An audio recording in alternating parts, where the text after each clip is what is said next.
ko aguma anezerewe aguma nyene ego. Mama mwitwa bande?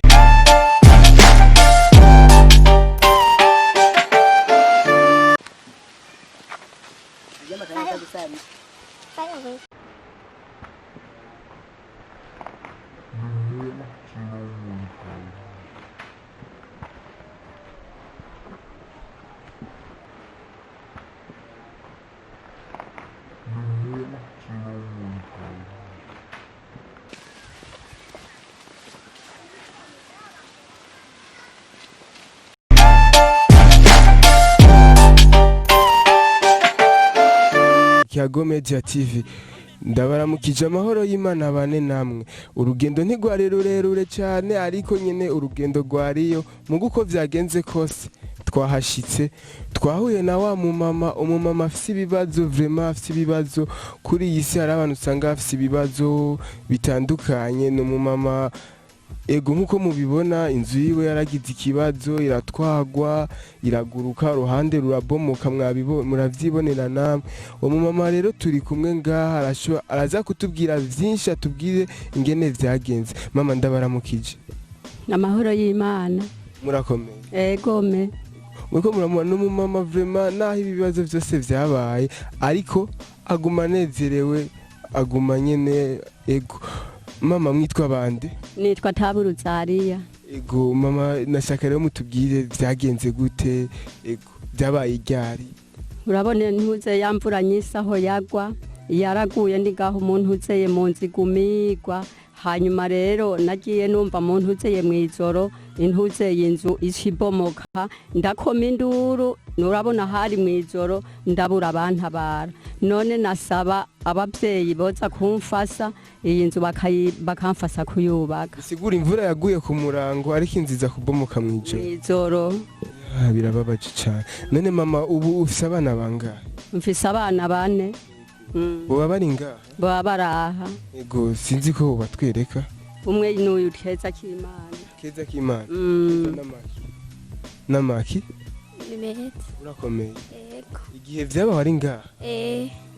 Wewe bibaye wiyumvise gute? Wiyumvisemo nabi. Turakoma induru hari mw'ijoro turabura umuntu adutabara. Niwe mfura yawe Keza Kimana? Imfura yanze n'umusore ariyo ruguru yagiye kugendera abandi bana. Yitwa Hakizimana Eric. Mugabo ivyo byabaye atari ngaha. Wari kumwe n'aba bana? Twari kumwe n'uyo Keza hamwe n'uwundi mwana nyene sinzi yo yatembereye. N'uyu n'uwanyu? N'umwuzukuru. Nawe nyine mwari kumwe? Twari kumwe yaraho mu nzu. None mwoba mwarashoboye kubaza nk'abajejwe intwaro ko ari cyo bafasha? Reka ntabo twabazize. Twege twamye twiyumvira ati ko babibonye barasobora kudufasa. None n'ubu nta numwe yabikurikiranye.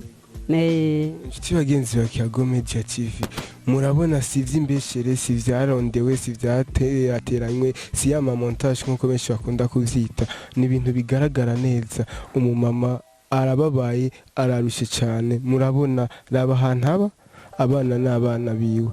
Mama none na utera kamo bandi ni bandi ubona bo gufasha ubwa mbere? Notera kamo abo badufasize intuze y'amakaya akaba aribo boza kudufasa nyene kugira ngo ndonke intuze y'amahoro. Nkaho intuze y'umuyaga n'ubu uze ngaha mwokwiruka ubwo bubatu cumenga ni bumwe bugomba buce buguruka buraba hari ya ruguru mwoba mukoze. Mama none mwoba mumaze kuronka nk'umuntu aza kuhagendura naho yoba ari umuntu asanzwe akaraba ingene vyagenze ibi bintu vyabashikiye? Kanyumba kuma arabizi ntaco yabibonye ko konse yarabizi nta na kimwe yabibonye ko ntibangendeye tibotamakazi ngaho we umerewe gute muri abo bose nta numwe arazi. Reka twizere yuko ari abantu babonye ivyabaye twizere ko bagiye kuza gufasha. Yego muzoba mukoze. Ariko tunabambwira yuko mama ikintu cyose kiba kibaye mu buzima byose biba ari umugambi w'Imana dukwiye kuvyakira gutyo naho rimwe na rimwe usanga ari ibintu bibabaje. Yego. ugasanga birababaje, ariko tubandanye gutyo nyine twizeye Imana izobikora. yego n'ubundi nukubisira mu ngiro nyene tukizera Imana ikazodufasha byose bikazobonekana.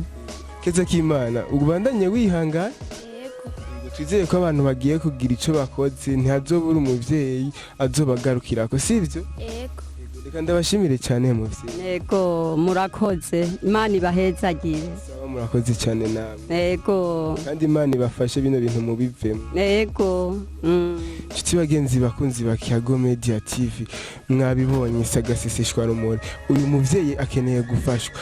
None vyogenda gute, vyokorwa gute? Reka twese hamwe dufagire wa mutima wo kuva kera narindi, wa mutima wo gufashanya, gutyo turabe yuko ubu buzima two busezerera. Uyu mumama by'ukuri arababaye, ararushe, afise abana 3, n'umwe asa n'ukuze agira 4, ariko urumva igihe ibi vyabaye ari kumwe n'abana, ucabumva nta kintu yasigaranye mu nzu, n'ingorane. Ndabasavye twitange dufashe uyo muntu. Yari Cankuziano gato karakura kuri micro, inyuma ya kamera hariyo ni Side Touch. Reka ndagushimire ndakubwira nti subscribe, like, comment na share, nivyo vyenyene bizotuma witwa intahemuka, witwa intagoheka. Reka ndakubwire nti nakaga kingeri kari iruhande ya subscribe ntukibagire. Ciao.